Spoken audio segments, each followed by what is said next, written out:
Olá pessoal, tudo bem? Estou de volta aqui com mais uma videoaula para darmos prosseguimento ao PHP.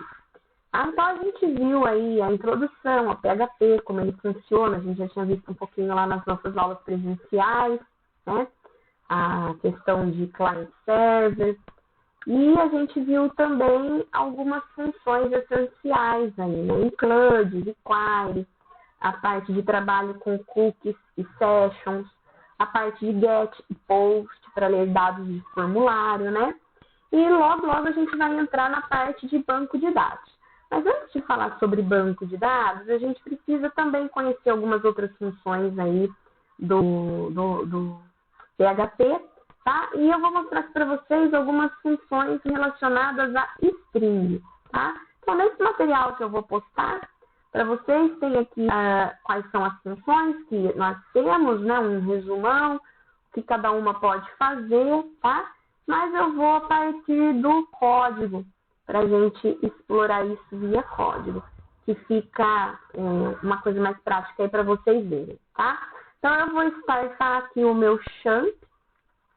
Isso também nós já conversamos, né? Vocês têm em casa aí champ ou wamp para trabalhar. No caso, eu estou startando só o Apache, que já vai subir também para mim no PHP, porque não vai MySQL nesse momento, então eu não preciso me preocupar ainda em startar o MySQL. Aqui eu vou acessar então o localhost. Ele já cai aqui, né? Como está configurado para cair direto em dashboard aqui, dashboard. Mas eu vou colocar aqui a minha pasta onde eu estou jogando os meus códigos PHP lá no champ, né? Que eu coloquei aqui C2 pontos, champ, dentro do champ lá em htdocs, que é a pastinha que o localhost busca, né? E aqui a gente tem a pasta dashboard, que é onde ele entra automaticamente por causa da correção que foi feita, e aulas PHP, que é a minha pasta, com a pasta de todos os exemplos aqui. Por isso essa URL. E aí, os meus exemplos relacionados a string estão aqui. Então, nesse exemplo aqui, eu declarei uma string, a variável que foi criada aqui é a variável texto, e propositalmente eu coloquei uma string nela com espaço. Então, tem espaço aqui no início, tem espaço aqui no meio e um espaço aqui no final, né? Então, tem bastante espaço, na verdade não é um, ó, são dois espaços. Aqui tem entre o hífen e a Unicamp e dois espaços aqui no final. Eu coloquei isso de propósito, tá? Então, a primeira função que a gente vai ver é a função trim. Eu coloquei bastante comentário nesse código aqui para na hora que vocês forem testar, eu vou postar ele lá no Google Classroom, e a hora que vocês forem testar, vocês têm os comentários aí para relembrar o que as funções fazem, mas isso também tem no slide, tá? Então, tá aqui, ó. Trim, o que a função trim faz? Ela retira espaço do início e do final da string.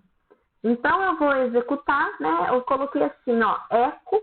Para vocês verem que está sem espaço, eu coloquei um tracinho no início e um tracinho no fim, tá? Eu vou fazer sem o trim e com o trim para vocês verem. Então, ó, eu vou clicar aqui, exemplo strings PHP. Então, tá aqui, ó, cotil Unicamp, com o tracinho colado no cotil e o tracinho colado no Unicamp. Se eu não usar aqui a função trim, eu vou colocar aqui antes, e aí vocês vão perceber a diferença, ó.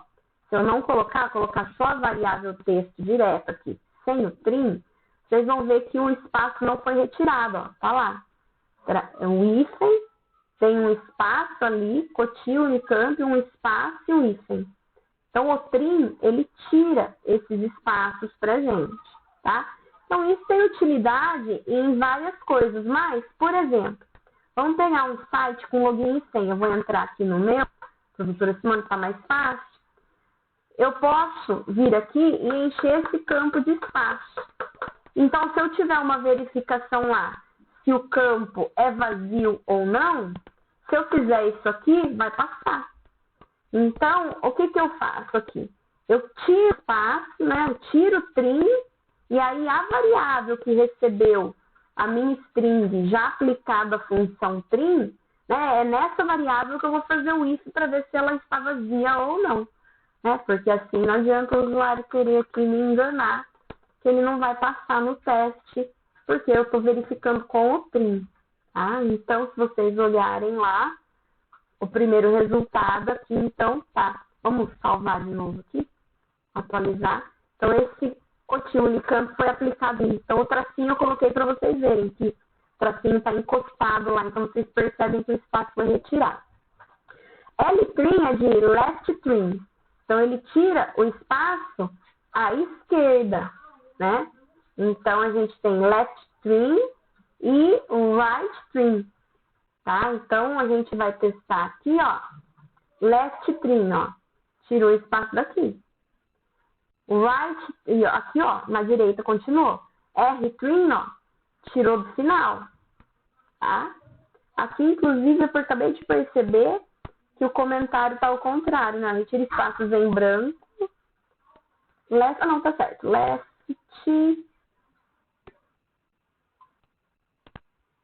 tá aqui, L-trim. Tira do início. E aqui, R-trim. Ele tira espaço em branco do final, né? Que é lá na direita. Tava errado o comentário aqui, tá? Então, L-trim tira aqui no início. E o R-trim tira aqui no final. Left, right, tá? Tá vendo que com o tracinho dá para perceber. O tracinho eu tô concatenando aí para vocês perceberem onde o espaço foi retirado e onde ele foi mantido, tá? Bom, se eu quiser passar a minha string toda para maiúsculo, né? Então, eu tenho aqui, ó, str to upper, tá vendo? Ó? String to uppercase, maiúsculo, tá? Então, ele vai pegar a variável que eu coloquei ali, olha, cotil Unicamp, e vai jogar tudinho para maiúsculo, tá? Minúsculo, se eu quero tudo em minúsculo, str to lowercase, minúsculo, tá? Então, ele vai colocar, ó, cotil Unicamp, tudo em minúsculo, tá? Isso muitas vezes é utilizado para manter padrões, né?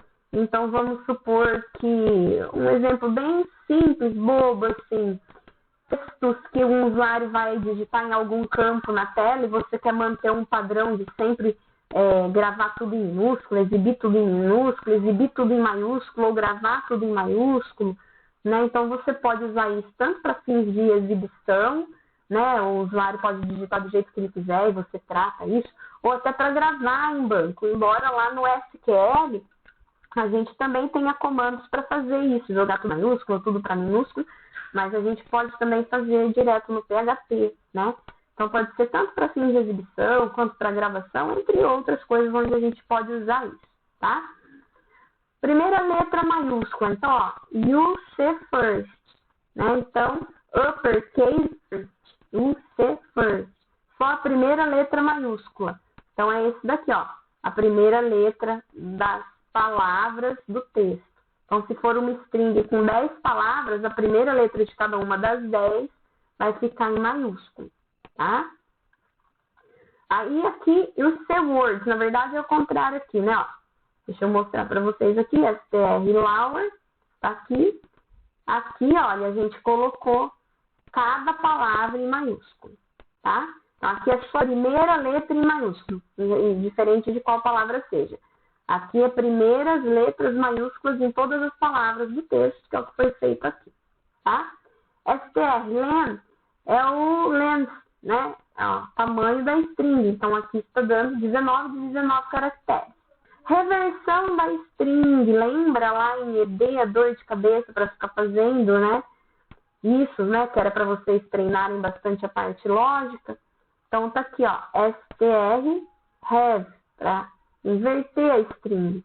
Então, tá aqui, ó, cotil Unicamp ao contrário, tá? Split. Split, a gente está pedindo para pegar a string texto e a cada 3 caracteres gerar uma stringzinha menor. str é um vetor, onde cada posição vai receber o bloquinho de 3 caracteres dessa quebra. Vamos ver se vocês conseguem entender, tá? Então, por exemplo, aqui, ó, eu vou pedir para fazer um print R de str, que é isso daqui, ó. ele exibe para mim o conteúdo do vetor, tá? Então, ele vai ter aqui, ó. Vamos pegar minha string lá, ó. 3 caracteres, 1, 2, 3, que o espaço conta. Então, a primeira posição desse meu vetor str, ó, é o espaço, espaço, C. Aí, a posição 0. Aí, a posição 1, OTI, ó, OTI. Posição 2 é o L, aí tem dois espaços, um espaço aqui ou dois? Deixa eu lembrar quantos espaços eu fiz aqui. Um espaço. Ele vai pegar o... Deixa eu voltar aqui. O L e os... até aqui, né? O espaço, tá? Depois vai pegar mais um espaço, o U e o N, na outra posição. Tá aqui. Esses 3 aqui. E depois, ao final, vai sobrar Unicamp em um espaço e vai sobrar 2 espaços lá no fim. A última posição, que é a 6. Tá? Então, cadê aqui? Split. Ele pega a minha string e a cada 3 caracteres, eu posso passar quantos que eu quiser. 1, 2, 3, 10, tá? Então, a cada X caracteres, ele quebra a minha string e vai jogando aqui no vetor. E o print R exibe para mim cada posição do vetor e seu work. É isso daqui. Certo? Bom, aqui eu pedi para quebrar uma linha. Isso aí vocês já estão cansados de saber. Aí aqui nós temos aqui, olha, str pos, né? Posição. É a primeira posição de onde vai ser encontrado um determinado texto na minha string. Então, eu passei aqui, texto, que é esse aqui, Coty Unicamp. Em qual posição está Unicamp? Então, ele está mostrando aqui, ó, posição 10, certo?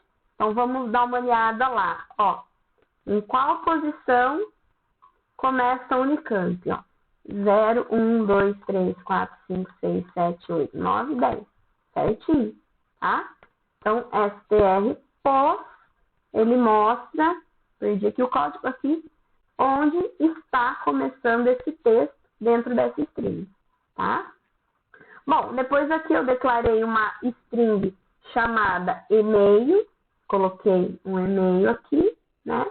E aí, dentro desse e-mail que eu criei, dessa string que eu criei, eu posso fazer aqui o uso, ó, do strchr,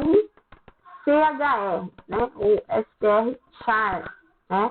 O que ele vai fazer? Após o caractere informado aqui, ó, qual é a string que eu tenho? Então, esse aqui é após. Então, ele vai olhar para o e-mail, ele vai olhar o caractere que eu informei e vai me retornar bem depois, tá? Então, está aqui, ó. Certo? Ele começa do caractere informado, né? Esse aqui já é o contrário, né? O que vem antes do arroba, tá? Então, aqui, ó, antes do arroba é o Simone, aqui tem esse parâmetro extra, tá? Bom, depois a gente tem aqui, olha, que é substring, né? O que é uma substring? Uma string dentro da outra, tá? Então, aqui eu coloquei, ó, nessa string aqui, A, B, C, D, E, F, eu quero uma substring que comece na posição 1. Então, o primeiro aqui é a posição 0, então ele vai começar daqui, ó. Substring gerada vai ser B, C, D, E, F. Então, tá aqui, B, C, D, E, F. Tá? Aqui eu posso falar o início e o fim. Então, em cima dessa mesma string, eu quero uma substring que vá do caractere 1 ao 3. Então, tá aqui, ó, caractere 1, 2, 3, B, C, D. Tá? Outra função que nós temos é strreplace. Strreplace substitui o primeiro caractere que eu informar aqui pelo segundo caractere informado aqui. Em qual string? Nessa string. Então, lá na minha string Coty Unicamp, onde ele achar I, ele vai colocar X. Tá aqui, ó. Tá? Bom, o que mais nós temos aqui? Casting. Casting é a conversão de tipos aí automática, né? Então, olha aqui os comentários que eu coloquei aqui. Então, eu declarei uma variável full aqui com valor 0, mas é um valor, né, texto aqui. É uma string, né? E aí, quando eu venho aqui e faço assim, ó, full recebe full mais 2, automaticamente ele vai converter para número inteiro. Ele vê, isso que tem aqui dá para eu somar com 2, então ele converte automaticamente. Tá? Aqui eu estou fazendo full recebe full mais 1.3. Como isso aqui não é um inteiro, é um número de ponto flutuante, né? Caso decimal, ele vai converter para float, vai somar e vai converter para float. E aí ele exibe aqui, só fiz um eco aqui da variável resultante. Tá? Então, de acordo com o que a gente vai fazendo aqui com a variável, ele consegue fazer esse casting de tipos. Tá? Essas são as funções aí básicas para trabalhar com string, elas vão ser úteis em vários momentos nos projetos, né? Dependendo do que você quer fazer no seu site, no seu projeto, elas são funções bem úteis. Nós temos aqui, agora, alguns exemplos relacionados à criptografia, tá? E uso a criptografia PHP. Então, eu declarei uma variável chamada senha e coloquei o valor minha senha. Eu coloquei bastante comentário aqui para ajudar vocês, que é o seguinte. A primeira função que nós temos para criptografia é a função MD5. Tá? Então, ela gera uma cópia dessa string criptografada, de mão única. O que é mão única? Eu não tenho como fazer a engenharia reversa, né? Pegar esse valor criptografado e descobrir qual era o original. Só consigo fazer o contrário. Pegar minha senha e criptografar. Ao contrário, voltar para minha senha a gente não consegue, tá? Então, ele usa um algoritmo aí de hash de 128 bits que gera para mim a cópia da string criptografada com 32 caracteres. Qual que é o probleminha que a gente tem com o MD5? Ele é bastante usado, ele só tem um detalhe. Para uma mesma string, o resultado é sempre o mesmo. Então minha senha. Minha senha vai gerar sempre a mesma criptografia, sempre os mesmos caracteres. Então, na internet, tem muitos sites que tem listas de palavras mais usadas criptografadas em MD5, como elas ficam. Então, isso fica fácil de burlar, né? De hackear, tá? Qual que é a solução oferecida? A gente concatenar o que é chamado fault, né? Outra string, um outro valor, concatenar, para que, mesmo que a pessoa veja, é minha senha, né? Mas aqui no minha senha eu tinha concatenado um outro texto para gerar a criptografia. Então, daí fica mais difícil achar. Que seria mais ou menos isso daqui, ó. Então, eu coloquei aqui só para exibir, onde ia começar o exemplo de MD5. Então, eu peguei X, que é a variável que vai receber o texto criptografado, né? E MD5 de senha, que é a minha senha. Mandei exibir X, então, como é que ficou? Então, olha só, minha senha criptografada com MD5 ficou assim. Eu posso atualizar isso aqui N vezes, ó, vocês vão ver que o valor não muda, tá? Se a pessoa colocar a minha senha num outro código, num outro lugar, mandar fazer MD5, vai ser sempre isso daqui. Então, qual que é? Aqui eu só fiz uma comparação para vocês verem como é algo de mão única. Se eu quero saber se a senha que o usuário está digitando é igual a que está gravada no banco de dados, porque quando a gente for gravar uma senha no banco de dados, a gente vai criptografar. A gente vai gravar isso daqui, certo? Só que daí eu faço um formulário. Eu pego via post o que o usuário digitou. Então, vamos supor que X estivesse vindo com a senha lá do banco de dados. A gente ainda vai aprender isso. E eu quero saber se o que o usuário digitou é igual à senha que veio do banco. Mas a senha do banco já está criptografada. Então, eu vou fazer assim, ó. MD5 daquilo que o usuário digitou é igual ao que veio do banco. Então, eu não preciso fazer a engenharia reversa. Eu só pego o que o usuário digitou, aplico o MD5 e comparo com o que está criptografado. Tá? Por isso que aqui está dando 100, ok. Tá? Bom, qual que é a ideia da concatenação? Então, eu criei uma variável aqui, ó, e coloquei um texto qualquer. Cotil Unicamp, substituindo por né? Criei aqui. Claro que isso aqui não é o melhor texto para se colocar, né? Poderia colocar algo mais complexo, ou até algo gerado de forma randômica, não sei, outra ideia aí de colocar um texto melhor, né? Eu peguei qualquer um que veio na minha cabeça aqui. E aqui que eu vou pegar senha, que é aqui minha senha, e vou concatenar com isso daqui, né? E aí, sim, ó, eu vou exibir aqui, então vocês vão ver, ó, senha, ficou minha senha, Cotil Unicamp aqui, né?